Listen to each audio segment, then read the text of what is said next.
नमस्कार दोस्तों, मैं ज्ञानेश मिश्रा फिर से आपका स्वागत करता हूं।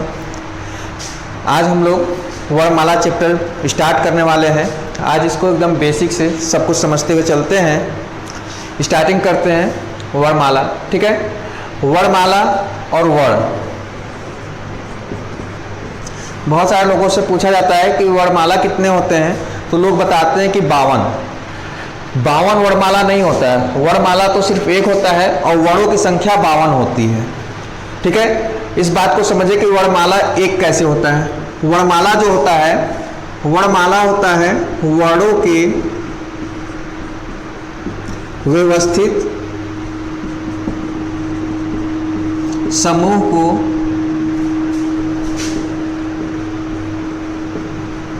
वर्णमाला कहते हैं। वर्णमाला कहते हैं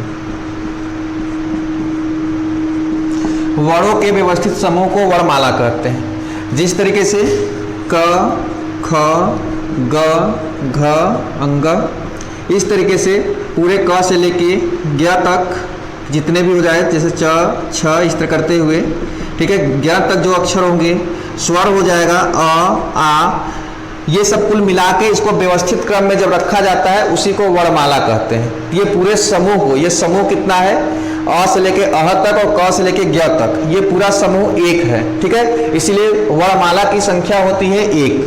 अब कभी भी अगर वर्णमाला पूछे जाए वर्णमाला कितने होते हैं, तो वर्णमाला हो जाएगा एक।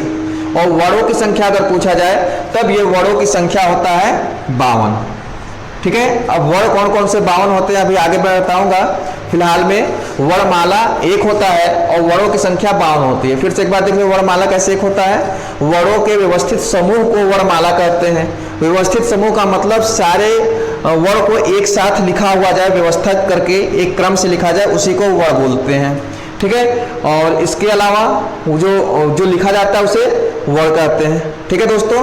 तो वर्णमाला क्लियर हो गया होगा। वर्णमाला होता है एक। और वर्ण, अब देखिए यहाँ पे वर्ण किसे कहते हैं। अब यहाँ पे कुछ शब्दों को बारे में समझते हैं। जैसे है यहाँ पे वर्ण, ठीक है।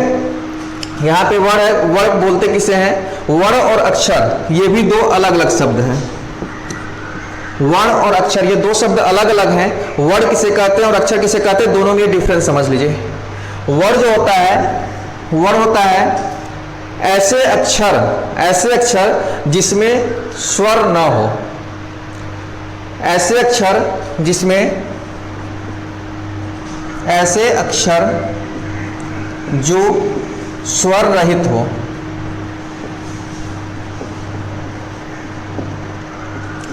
ठीक है।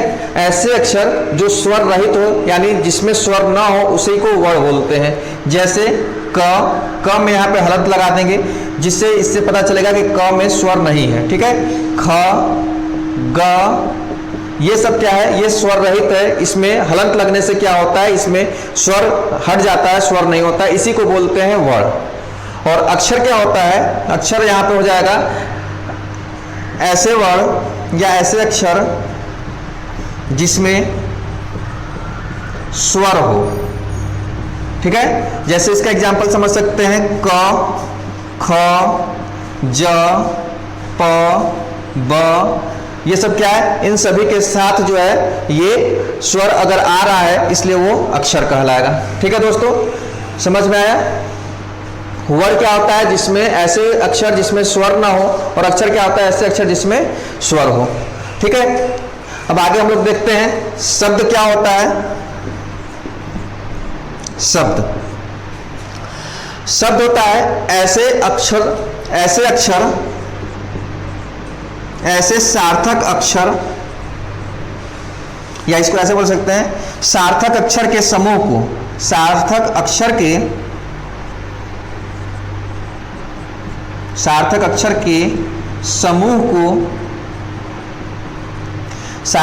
के समूह को शब्द कहते हैं।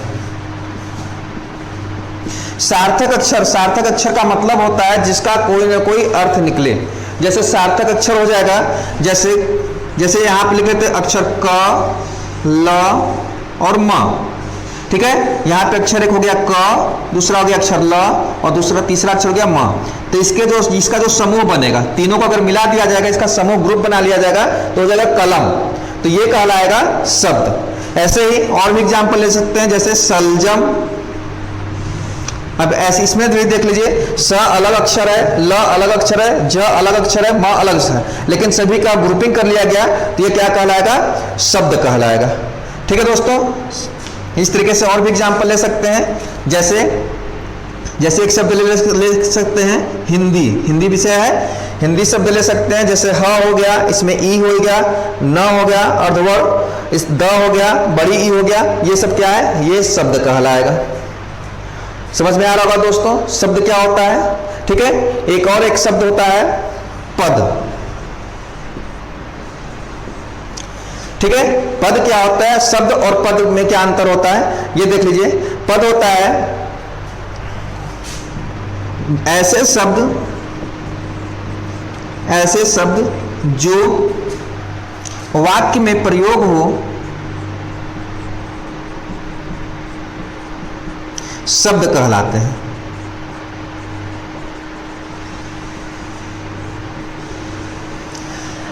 ऐसे शब्द जो वाक्य में प्रयोग हो वे शब्द कहलाते हैं। अर्थात अगर शब्द वाक्य में दिया हो, ठीक है, शब्द अगर वाक्य में दिया हो तो उस शब्द को वहां पे शब्द उस वाक्य में शब्द न कह के उसे उस वाक्य में पद बोलते हैं। जैसे इसके एग्जाम्पल के तौर पर हम देख सकते हैं,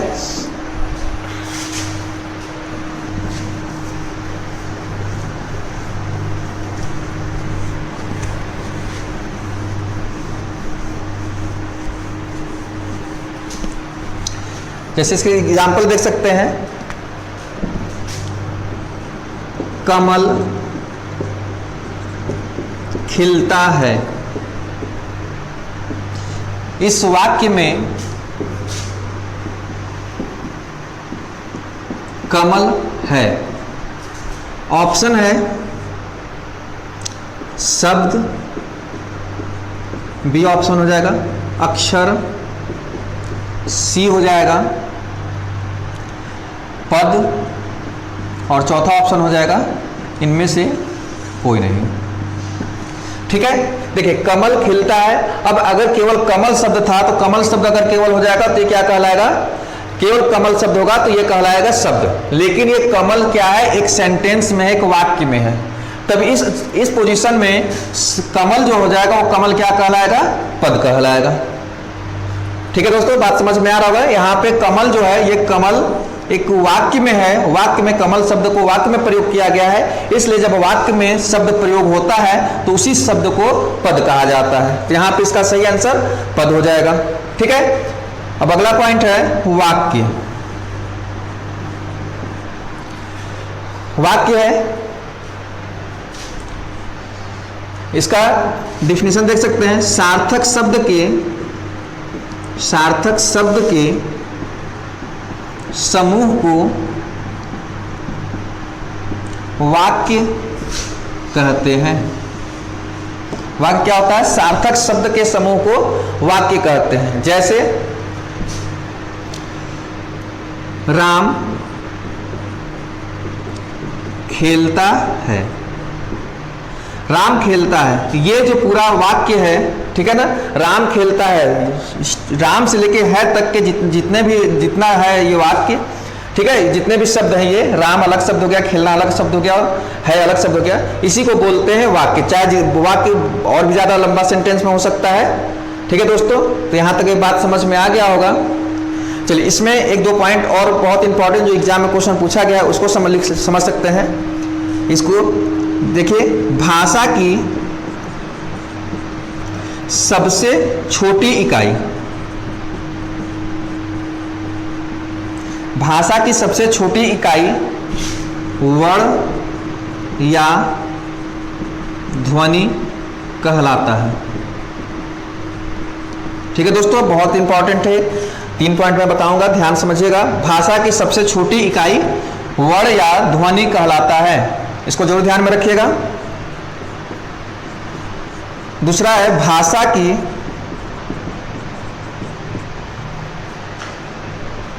सबसे छोटी सार्थक इकाई शब्द कहलाता है।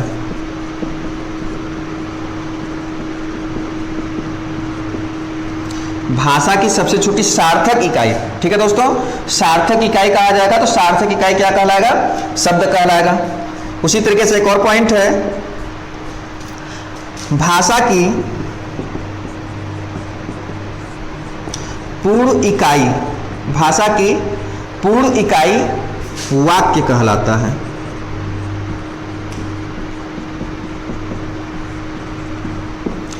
भाषा की पूर्ण इकाई वाक्य कहलाता है। ठीक है दोस्तों, ये तीनों पॉइंट जरूर ध्यान में रखिएगा, इससे क्वेश्चन एग्जाम में कई बार पूछे जा चुके हैं, तो यहाँ छोटे से मिस्टेक, छोटे से ध्यान में न होने के कारण यहाँ पे गलती हो जाता है। ठीक है, सबसे छोटी इकाई वर्ण या ध्वनि होता है, सार्थक इकाई पूछा जाए तो शब्द होता है, और पूर्ण इकाई पूछा जाए तो वाक्य होता है। ठीक है, यहाँ तक बात समझ में आ गया होगा दोस्तों। चलिए अब इसके आगे और देखते हैं।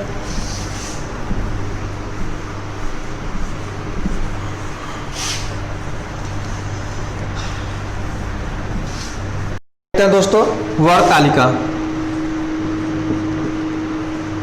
ठीक है, वर्ण तालिका बोल सकते हैं, सीधे सीधे वर्ण बोल सकते हैं। वर्ण दो प्रकार के होते हैं, पहला स्वर और दूसरा होता है व्यंजन। आज हम लोग स्वर पढ़ेंगे दोस्तों। ठीक है, स्वर जो होते हैं वो 3 टाइप के होते हैं। पहला होता है ह्रस्व स्वर, इसका दूसरा नाम है मूल स्वर। ठीक है ना, ह्रस्व स्वर, दूसरा नाम है मूल स्वर, या इसे बोल सकते हैं लघु स्वर, या एक और नाम है एक मात्रिक स्वर। ठीक है, यहां पे स्वर में पहला टाइप हो जाएगा। ठीक है, उसका 4 नाम है, ह्रस्व स्वर, मूल स्वर, लघु स्वर या एक मात्रिक स्वर। इसकी संख्या जो होती है वो होती है 4, चाहे ह्रस्व स्वर कहा जाए, मूल स्वर, लघु स्वर, एक मात्रिक स्वर, ये चाहे कुछ भी हो, इसकी संख्या होती है 4। कौन कौन सी होती है ये? अ, ई, उ और री। ह्रस्व स्वर 4 होते हैं, अ, ई, उ और री। दूसरा है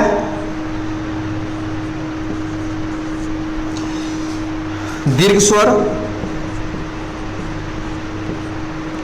या इसे बोल सकते हैं द्विमात्रिक स्वर या संयुक्त स्वर। थोड़ा इसे ध्यान समझिएगा दोस्तों। ठीक है, दीर्घ स्वर, द्विमात्रिक स्वर या संयुक्त स्वर। इसमें देखिए क्या होता है, दीर्घ स्वर की संख्या अगर पूछा जाए तो दीर्घ स्वर की संख्या होती है 3। ठीक है, अभी मैं बताऊंगा कौन कौन सा। और संयुक्त स्वर पूछा जाए तो संयुक्त स्वर की संख्या होती है 4, और द्विमात्रिक स्वर पूछा जाए तो द्विमात्रिक स्वर की संख्या होती है 7। यहां पर मैं बता दूं, स्वरों की कुल संख्या होती है 11। बहुत सारे बुकों में 13 भी कहीं कहीं लिखा होता है, लेकिन इसका सही मान 11 ही बताया गया है। स्वरों की संख्या कुल होती है 11, और वर्णों की संख्या जो होती है वो टोटल होती है 52। ठीक है ना, 52 वर्ण होते हैं। मैं स्टार्टिंग बताया था वर्णमाला 1 होता है। वर्णमाला आपसे कोई पूछे तो ये मत बताइएगा कि वर्णमाला 52 होते हैं। वर्णमाला सिर्फ 1 होता है, वर्णों की संख्या 52 होती है, जिसमें से स्वर होते हैं 11 और व्यंजन होते हैं 33। ठीक है, तो आज हम लोग स्वर के बारे में जान रहे हैं। तो 11 स्वर में पहला होता है ह्रस्व स्वर। ह्रस्व स्वर की संख्या होती है 4, अ, ई, उ और री होता है ये। ठीक है ना, सभी नाम जानना बहुत जरूरी है। ह्रस्व स्वर, मूल स्वर, लघु स्वर या एक मात्रिक स्वर, ये एक ही होते हैं, इसमें कोई अलग अलग नहीं है। दूसरा टाइप होता है दीर्घ स्वर। दीर्घ स्वर, संयुक्त स्वर या द्विमात्रिक स्वर कहते हैं। तो दीर्घ स्वर अगर पूछा जाए, दीर्घ स्वर की संख्या होती है 3। संयुक्त स्वर अगर पूछा जाए तो संयुक्त स्वर की संख्या होती है 4। अब देखिए कौन कौन से होते हैं। दीर्घ स्वर में होते हैं आ, बड़ी ई और बड़ा ओ। दीर्घ स्वर में होते हैं आ, बड़ी ई और बड़ा ओ। ठीक है दोस्तों, और संयुक्त स्वर में होते हैं ए,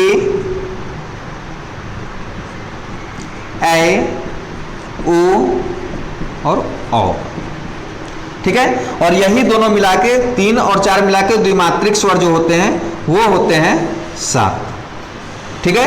4 ये हो गए और 3 ये हो गए। अगर द्विमात्रिक स्वर पूछा जाए तो द्विमात्रिक स्वर होते हैं 7, अगर केवल दीर्घ स्वर पूछा जाए तो ये होते हैं 3, और संयुक्त स्वर पूछा जाए तो ये होते हैं 4। इसको और थोड़ा सा डिटेल में देख लेते हैं। जैसे आ है, आ जो हुआ है ये अ और अ के योग से आ बना है, ठीक है ना।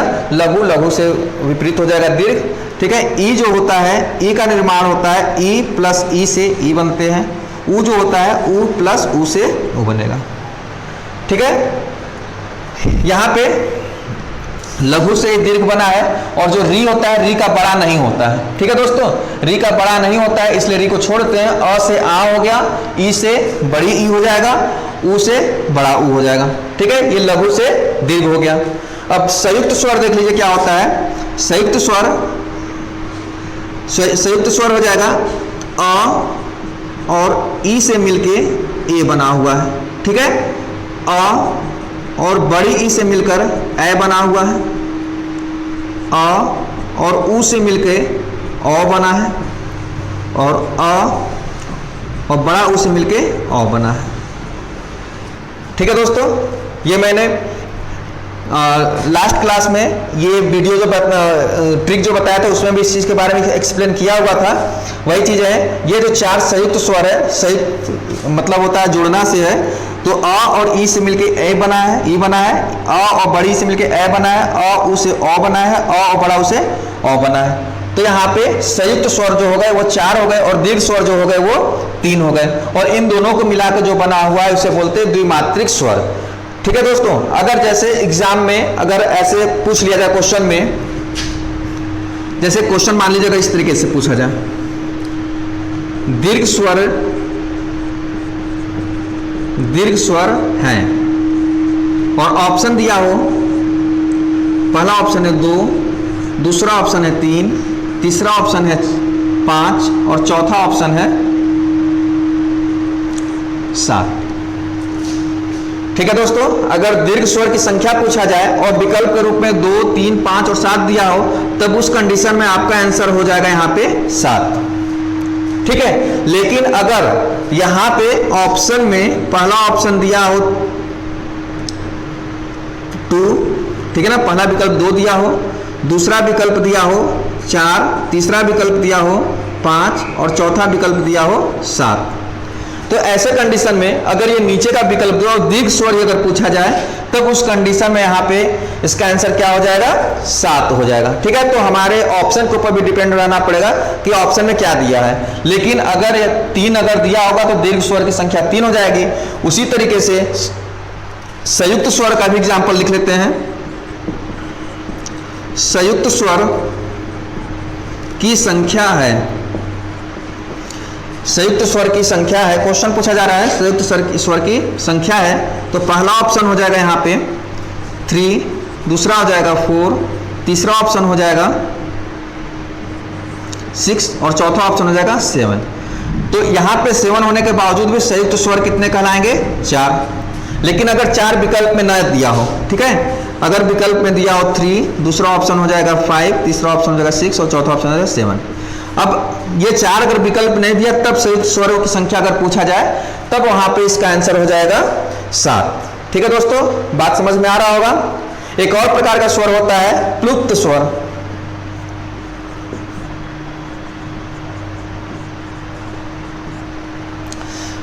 ठीक है, इसे त्रिमात्रिक स्वर भी कहते हैं। इसका प्रयोग दोस्तों संस्कृत में होता है, यहाँ पे हिंदी में इसका प्रयोग नहीं होता है, ठीक है। इसे एक एग्जांपल इसका देख सकते हैं, ओम। इसमें यहाँ बीच में जो ओम लिखा हुआ है, इसमें 3 गुना समय लग रहा है, इसलिए ये प्लुप्त स्वर हो गया है। ये आपको इसको पढ़ने की आवश्यकता नहीं है, ये आपके सिलेबस में है भी नहीं, ये क्योंकि संस्कृत का है। यहाँ पे ये 2 प्रकार ही मेन है पढ़ने के लिए, ह्रस्व स्वर और दीर्घ स्वर, ठीक है ना। और स्वरों की संख्या कुल 11 होती है, जिसमें के पहले में है ह्रस्व स्वर होते हैं 4 और दीर्घ स्वर होते हैं 7, ठीक है ना। यहाँ पे द्विमात्रिक स्वर भी से बोल सकते हैं। तो यहाँ पे ये 7 और 4 ये दोनों मिला के 11 स्वर माने जाते हैं, ठीक है दोस्तों। स्वर के बारे में अभी और डिटेल में इसके बारे में पढ़ेंगे।